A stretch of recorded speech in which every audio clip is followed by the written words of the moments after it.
আসসালামু আলাইকুম। আজকে আপনাদের সাথে শেয়ার করব ডিম পটলের একটা অসাধারণ একটা রেসিপি। তো এই দেখুন, আমি এখানে হাফ কেজি পটল নিয়েছি। পটলগুলোর আমি দুই সাইড কেটে নিয়েছি।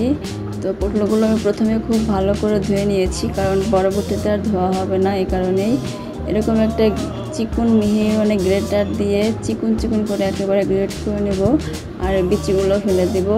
তো সবগুলো পটল গ্রেট করা হয়ে গেছে, দেখুন একেবারে চিকন হয়ে গেছে। তো এখন আমি এই যে বিচিগুলো ছিল সেগুলো ফেলে দিয়েছি, দিয়ে দিচ্ছি স্বাদ মতো লবণ আর একটু হলুদ দিয়ে দিচ্ছি। তো এখন এই পটলের সাথে আমি মিশিয়ে দিচ্ছি একটু নেড়ে চেড়ে দিয়ে। তো এখন আমি দিয়ে দেব হচ্ছে ডিম। আমি প্রথমে দুটা ডিম দিয়ে দিচ্ছি। আমি প্রথমে ভেবেছিলাম হয়তো দুটা ডিমে হয়ে যাবে, তো মাখানোর পরে দেখা যাচ্ছে যে পুরোটাই কেমন যেন হয়নি। তো তারপরে আমি আরও একটা ডিম দিয়ে দিচ্ছি।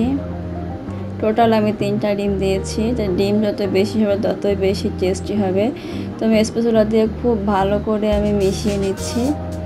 3টা ডিমে একেবারে পারফেক্ট হয়ে গেছে হাফ কেজি পটলের সাথে। তো আমার মাখানো হয়ে গেছে, এখন আমি ভেজে নিব। তেল দিচ্ছি, আর এখানে ভাজার সময় অবশ্যই তেলটা একটু বেশি দিতে হবে। তো আমি হালকা গরম করে নিয়ে আমি সমস্ত মাখানো পটলটাকে দিয়ে দিচ্ছি। স্প্যাচুলা দিয়ে আমি চারিপাশটাকে খুব ভালো করে মিশিয়ে দিচ্ছি। ডিম যেভাবে আমরা ভাজি ঠিক সেইভাবে ভেজে নিতে হবে। তো পটল দিয়ে অনেক ধরনের রেসিপি খেয়েছেন, তো এইভাবে আপনারা একবার ট্রাই করে দেখবেন, সত্যি অস্বাভাবিক মজার। তো আমি ঢাকনা দিয়ে ঢেকে দিয়েছিলাম একটু, আর অবশ্যই হাই হিটে দেওয়া যাবে না। তো আমি ব্যাক সাইডটা চেঞ্জ করে দিয়েছি। আমি একটা প্লেটের উপরে রেখে চেঞ্জ করে দিয়েছি, না হলে এটা ভেঙে যাওয়ার ভয় থাকতো। এই প্লেটের উপর দিয়ে আমি চেঞ্জ করে দিয়েছি, সেটা স্কিপ হয়ে গেছে। তো যাই হোক, আমি এই সাইডটাও খুব ভালো করে ভেজে নেব। তো আমি একটু এই সাইড সুইড নেড়ে দিয়েছি, ভিতর থেকে আবার পুড়ে যাচ্ছে কিনা এই কারণে। তো আমি সেই প্লেটেই আবার আমি এটাকে নামিয়ে নিচ্ছি। দেখুন, একটা কেকের মতো মনে হচ্ছে, পুরো ডিম পটলের কেক হয়ে গেছে। তো আমি এগুলো পিস পিস করে কেটে নেব। যেহেতু পটল আর হচ্ছে ডিম, তো খুবই নরম এটা। একটু বড় বড় করে আমি কেটে নিয়েছি।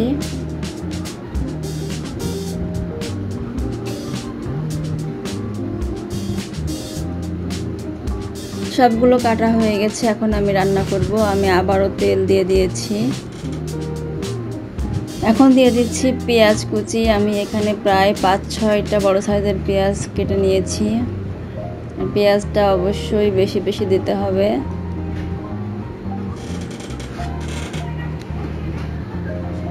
তো আমি কিছুক্ষণ নরম করে নিয়েছি, প্রায় 1 মিনিটের মতো ভেজে নিয়েছি পেঁয়াজ। এখন আমি এখানে একটু লবণ, হলুদ, একটু গুঁড়া মরিচ আর আদা বাটা আর জিরা রসুন বাটা দিয়েছি একসাথে, দিয়ে ভালো করে মিশিয়ে নিয়ে এখন আমি একটু পানি দিয়ে মশলাটাকে খুব ভালো করে কষিয়ে নিচ্ছি। আর লবণ দিচ্ছি এখানে আমি অল্প দিয়েছি, কারণ আমি ওই মিশ্রণের ভিতরে আমি লবণ দিয়েছিলাম। তো বেশি হয়ে গেলে আবার খেতে ভালো লাগবে না, যদি লাগে আমি টেস্ট অনুযায়ী পরে দিয়ে দিব। মশলা কষানো হয়ে গেছে, এখন আমি 2টা ছোট সাইজের টমেটো কুচি করে কেটে দিয়েছি। আপনারা চাইলে যে কোনো তরকারির সাথে ওটা রান্না করে খেতে পারেন।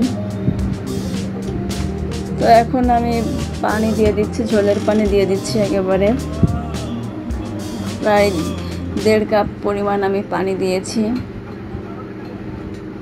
পানিটা ফুটে উঠছে, এখন আমি ডিমের কেকগুলো দিয়ে দিব।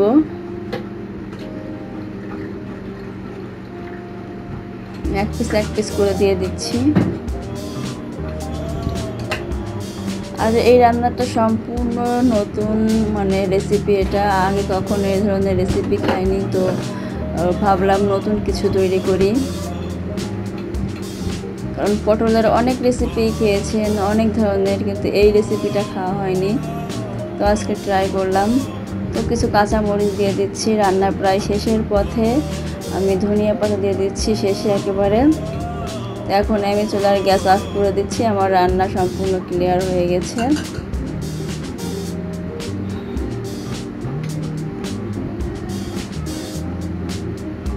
দেখতে যেমন লোভনীয়, খেতেও সত্যি মাশাআল্লাহ খুবই সুন্দর হয়েছিল।